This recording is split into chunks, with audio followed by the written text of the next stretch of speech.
ပတ်စံမရှာနိုင်တဲ့ယောက်ျားကိုမိန်းမတွေကအထင်သေးတယ်နင်ပတ်စံအတွက်ရှာနင်တော်တော်အသုံးမကြတဲ့ယောက်ျားနင်ဘာမှလည်းမရှာနိုင်ဘူးကြည်စမ်းနင်တော်တော်ညံ့နေဆိုင်မွန်ကမိန်းမကိုပြန်မပြောရက်ဘူးပြန်မပြောရဲလို့မဟုတ်ဘူးပြန်မပြောရက်ဘူးဆိုတာမေတ္တာနော်ပြောရင်ရတာပေါ့မင်းပါးစပ်ပိတ်ထားလို့ပြောရင်ရပြီမယ်ကျွန်တော်တို့ယောက်ျားတွေမိန်းမကိုပြန်မပြောတာဟာကြောက်လို့မဟုတ်ဘူးနော်ပြန်မပြောရက်တာမေတ္တာလို့မိန်းမတွေကမသိကြဘူးမိန်းမတွေကတော်တော်ခက်တယ်ပတ်စံရှိတဲ့ယောက်ျားမှာအထင်ကြီးခြင်းနဲ့အိုးအိမ်တော်ရှင်မိန်းမအပေါင်းတို့ပတ်စံကိုအရေးမကြီးဘူးလို့အကျွန်ုပ်မပြောလို့ပါပတ်စံကိုအရေးမကြီးဘူးလို့အကျွန်ုပ်မပြောလို့ပါအရှင်မရေ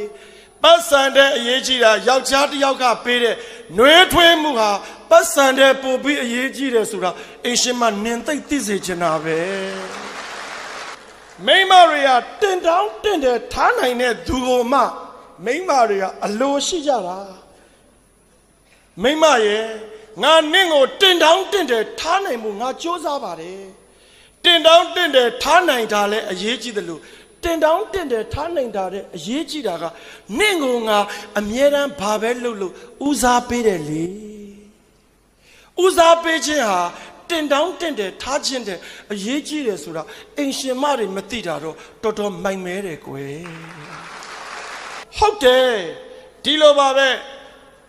အင်ရှင်မတော်တော်များများစိန်တွေရွှေတွေငွေတွေစင်နိုင်တဲ့ယောက်ျားဆိုလို့ရှိရင်ကိုမောင်အိပ်ပြီလားဒါလင်းခေါ်လို့ကိုမဆုံးဘူး